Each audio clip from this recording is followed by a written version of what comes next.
बताया कि ऐसे मोड़ पे ये समिट हो रहा है दोनों देशों के बीच में, जब बहुत कुछ उलझा हुआ है अंतर्राष्ट्रीय संबंधों में। बहुत कुछ उलझा हुआ है, खास करके भारत पिछले कुछ सालों में, खास और इसका क्रेडिट मोदी जी को जाता है कि उन्होंने दोनों बड़े देशों के बीच एक बहुत ही फाइन बैलेंसिंग बनाकर रखी थी, बहुत ही बारीक तरीके से इस संतुलन को बना के रखा था। वो संतुलन गड़बड़ाता हुआ दिख रहा है खास करके ट्रंप के आने के बाद, और अब पुतिन आ रहे हैं। कैसे देखते हैं इस दौरे को आप?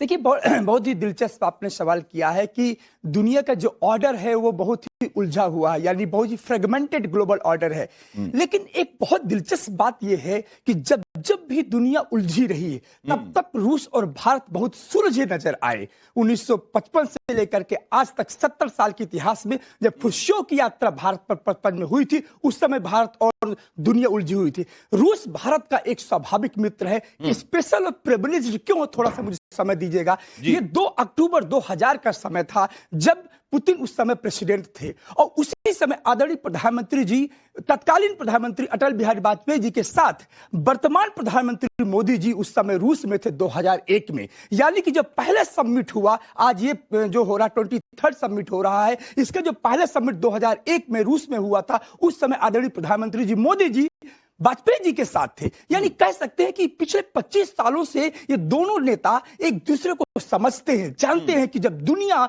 बिखरी हुई होगी तो रूस और भारत एक डोर में बसे हुए होंगे। दुनिया को संदेश देंगे इस बात के लिए कि हमारे जो हित हैं वो हित बहुत ही क्लोजली अलाइंड है, और साथ ही ये जो हित है स्वाभाविक है, ये राष्ट्रीय हित का जो। लेकिन ये हित जब हम दोनों, जब रूस और भारत के जो रिश्ते हैं, ये जो दोनों के परस्पर हित हैं, ये जब दुनिया के दूसरे बड़े देशों से टकराने लगते हैं, तब जो चुनौतियां सामने खड़ी होती है उसका कैसे समाधान निकलेगा, इस पर भी हम बात करेंगे। हमारे साथ मेजर जनरल अश्विनी सिवाच भी जुड़ गए हैं, और साथ में हमारे साथ मिस आन्या हैं जो कि पूर्व रशियन नागरिक हैं और अब भारत में रहती हैं। उनके पास भी चलेंगे, लेकिन मेजर जनरल सिवाच के पास चलते हैं।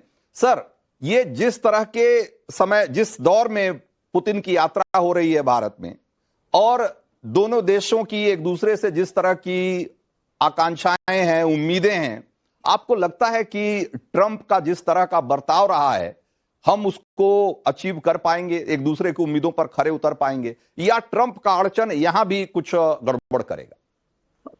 देखो, एक बात तो समझ पड़ेगी कि ये मल्टीपोलर वर्ल्ड है और बड़ा सोच समझ कर चलना है। हम एक स्ट्रेटेजिक ऑटोनॉमी का मुजाहरा किया है। हमने कहा है हम सब के साथ दोस्त हैं, और हमारे रूस के साथ भी अच्छे रिलेशन, हमारे अमेरिका के साथ। आज पुतिन भारत में आ रहे हैं। 2 दिन पहले ही हमने MH-60R सी हॉक जो हेलीकॉप्टर है वो अमेरिका से खड़े हैं, $1 बिलियन के 24 एयरक्राफ्ट, 24 हेलीकॉप्टर। तो ये सच्चाई है। ये इसके मायने क्या हैं जब पुतिन भारत में आ रहे हैं? क्योंकि अब सब ये सोच रहे थे कि जो रशिया आइसोलेट हो गया है, पुतिन आइसोलेटेड हो गए, अगर उनके साथ खड़ा है चीन ही है, चीन की कोई वैल्यू नहीं है वर्ल्ड के अंदर। मगर आज वो जब भारत के प्रधानमंत्री के साथ पुतिन खड़े होते हैं तो उनका कद बहुत बड़ा हो जाता है। आज वो ऐसा लगता है पूरे वर्ल्ड में वो आइसोलेट नहीं है, उनके साथ भारत खड़ा हुआ है, और ये बहुत महत्वपूर्ण है ये मैसेज भेजना। और जो भारत को फायदा क्या है, देखो भारत ने बहुत ही एक टाइट रोप है। हम ये नहीं दिखाना चाहते अमेरिका पर, वेस्टर्न वर्ल्ड को, कि हमारा झुकाव रूस की तरफ है, क्योंकि हमारा ट्रेड बिजनेस भी है, हमने हथियार खरीदते हैं। बात ऐसी है, सबसे इंपॉर्टेंट चीज क्या, कि हमारे और रूस के रिश्ते इतने मजबूत हैं कि अब जो हमारी डिफेंस डील होने वाली, ये गेम चेंजर है। S-400 जिसने बहुत ही काबिल तारीफ काम किया था ये ऑपरेशन सिंदूर में, उसकी हम 5 रेजिमेंट ले चुके हैं।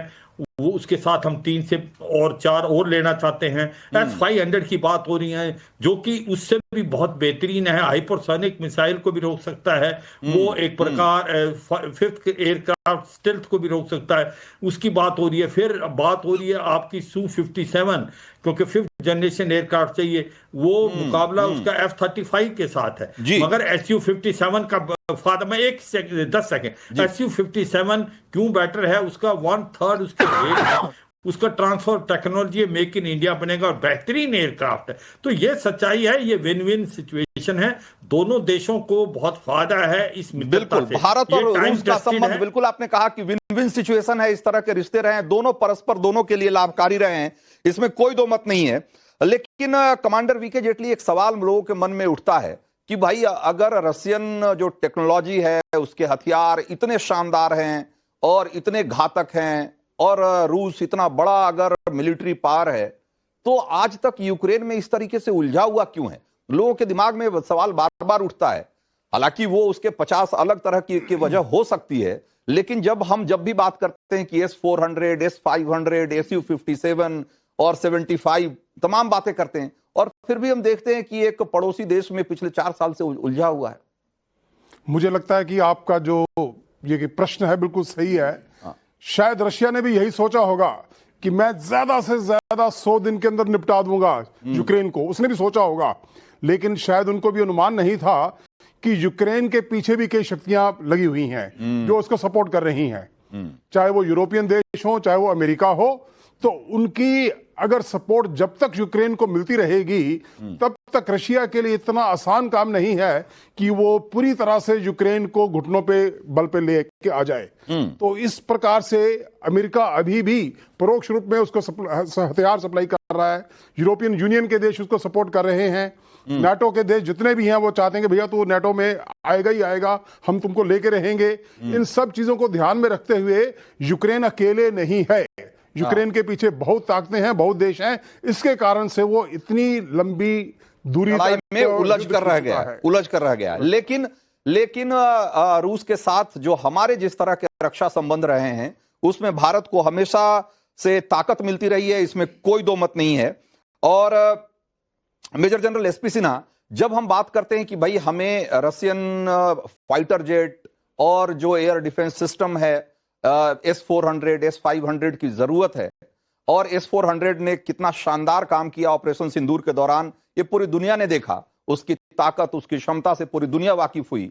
और अब जब बात हो रही है कि S-500 हमें मिलना चाहिए, आपको जिस तरह की बात ये कह रहे थे अभी कमांडर वीके जेटली कि भाई पूरी दुनिया जब यूक्रेन में से जंग शुरू हुई तो यूक्रेन के पीछे पूरी दुनिया खड़ी हो गई, और उसी तरह का हाल अभी ये भी दिखता है कि जब पाकिस्तान के साथ भारत की जंग शुरुआत हुई लड़ाई की, तो वहां भी दिखा कि बहुत सारी शक्तियां पाकिस्तान के पक्ष में खड़ी हो गई। तो ये जब हम S-500 और S-400 और Su-57 की बात करेंगे रूस से, तो जाहिर सी बात है उनको भी चिढ़ मचेगी कि भाई ये क्या हो रहा है, ये तो और ताकतवर हो जाएंगे फिर। देखिए, इसके पहले कि मैं आपका प्रश्न का उत्तर दूं, मैं मेजर ग्रैंड स्ट्रेटजी पे पहले कमेंट करूंगा। वो बहुत महत्वपूर्ण बिंदु है मिस्टर पुतिन और मिस्टर मोदी के मीटिंग के परिप्रेक्ष्य में। और क्या है ग्रैंड स्ट्रेटजी? पहले अमेरिका की सोच आपको समझने की जरूरत है। अमेरिका की सोच क्या है? डीप स्टेट की सोच है कि हमारा विश्व स्तर पे कौन हमको चुनौती दे सकता है। रूस, हिंदुस्तान और चाइना, इनको कमजोर करो। तो कमजोर कैसे करो? इन दोनों को आइसोलेट करो। आर्थिक दृष्टिकोण से, मिलिट्री दृष्टिकोण से, पॉलिटिकली यहां पर इंटरफेरेंस होता रहता है। मोदी जी की मारने की कोशिश होती है जब मोदी जी चाइना जाते हैं, मिस्टर पुतिन को मारने की कोशिश होती है। तो डीप स्टेट चाहता है कि ये सबसे जो शक्तिशाली विश्व में दो लोग हैं, इनको एलिमिनेट करो। ये समझने की जरूरत है। यदि ये समझ में बात आ गई तो बाकी चीज तो इंपॉर्टेंट है, लेकिन महत्वपूर्ण बिंदु ये है। आप देखिए कि क्यों हमारी दोस्ती इंपॉर्टेंट है, क्योंकि अब हम एक सुपर पावर बन चुके हैं। दूसरा सुपर पावर रूस है। यदि विश्व के दो सुपर पावर कंबाइन हो जाएंगे तो आप समझिए कि अमेरिका कहां ठहरेगा। एक और ये तो ट्रंप नहीं चाहेंगे ना कि दोनों एक साथ। एक सेकंड, वही तो मैं बोल रहा हूं, ठहर जाइए। मैं 10 साल 15-12 साल से बोल रहा हूं टीवी पे कि यदि, सुनते जाइए मैं क्या बोलने जा रहा हूं, यदि रूस, हिंदुस्तान और चाइना एक साथ हो जाएं तो हम पूरे विश्व पे राज करेंगे। लेकिन अनफॉर्चुनेटली चीन को यह बात समझ में आती नहीं है, क्योंकि वो समझता है कि यदि एशिया का सुपर पावर बनना है, विश्व का सुपर पावर बनना है, तो हमको हिंदुस्तान को एशिया में हराना पड़ेगा। ये बेवकूफी है, ये शॉर्ट टर्म व्यू है जिसको समझ में नहीं आता है। तो आप इसी परिप्रेक्ष्य में पूरा चीज एनालाइज कीजिए। तो मोदी जी के आने के बाद क्या हुआ? पहले हम लोग कितना 68% इंपोर्ट कंटेंट था हमारा हथियार का। क्यों? कोई भी हथियार अवेलेबिलिटी में दो ऑप्शन है, मेक और बाई। मेक हिंदुस्तान के अंदर बनाओ और बाई जो है खरीदो। क्यों बाई ऑप्शन लिया जाता था? क्योंकि मलाई मिलता था। राफेल का ऑर्डर क्यों नहीं प्लेस किया गया? 12 साल टेंडरिंग एक्शन हुआ, सीएफए अप्रूवल हो गया, सब कुछ हो गया, सप्लाई ऑर्डर क्यों नहीं प्लेस हुआ? और सप्लाई ऑर्डर के स्टेज पे मनमोहन सिंह फाइल मंगाते, डिफेंस मिनिस्टर फाइल मंगाते हैं एंटनी, और कहते हैं री एग्जामिन। 12 साल क्या हो रहा था भाई? क्योंकि मलाई नहीं पहुंचा था, मलाई नहीं पहुंचा था, उसको पता था कि सत्ता से बाहर जा रहा है तो ऑर्डर मत दो। देश का दुर्भाग्य ये रहा है, मोदी जी के आने में आत्मनिर्भरता पे जो जोड़ हुआ, हम लोग स्वावलंबी बने। देखिए आप, ऑपरेशन सिंदूर में हमने ऐसा कमाल किया, हमारी साइबर कैपेबिलिटी इतनी बढ़ गई है। S-400 एयरफोर्स चीफ ने कहा कि इट वाज गेम चेंजर। अब तो उसका S-400 का बाप हमारे पास आ रहा है। यही तो मैं पूछ रहा हूं कि जब S-500 हम लेना चाहेंगे तो भाई अमेरिका और चीन, उनको तो नागवार गुजरेगा ना। अरे S-400 खरीदने की बात हो रही थी, उसी समय अमेरिका को इस बात पे आपत्ति थी कि आप S-400 कैसे खरीद रहे हैं। अब S-500 की बात, जो कि उससे 2 गुना ज्यादा ताकतवर है, तो 400 की बजाय 800 किलोमीटर रेंज है, तो ये जो कि सैटेलाइट को मार गिरा सकता है। अब तो उनको तो चिंता होगी। यदि तुम्हारे रात की नींद जाती है अमेरिका, तो हमारा कंसर्न नहीं है। हमारा कंसर्न, हम S-400 से तुमको तबाह, हम पाकिस्तान को बर्बाद किए, S-500 से तुम्हारी नींद हराम होती है तो हो, हम वही चाहते हैं। हमारा अप्रोच होना चाहिए। मैं थोड़ा सा पीछे इतिहास में जाना चाहता हूं। होमी जे भाभा को किसने मारा? किसने मारा? बात ये अपना प्रधानमंत्री लाल बहादुर शास्त्री कैसे मरे? मैं डायरेक्ट नहीं बोलना चाहता, लेकिन इशारों में बात कर रहा हूं, वो कैसे मारे गए? सवाल होता है कि डीप स्टेट का हाथ खून से रंगे हुए हैं। ये समझने की जरूरत।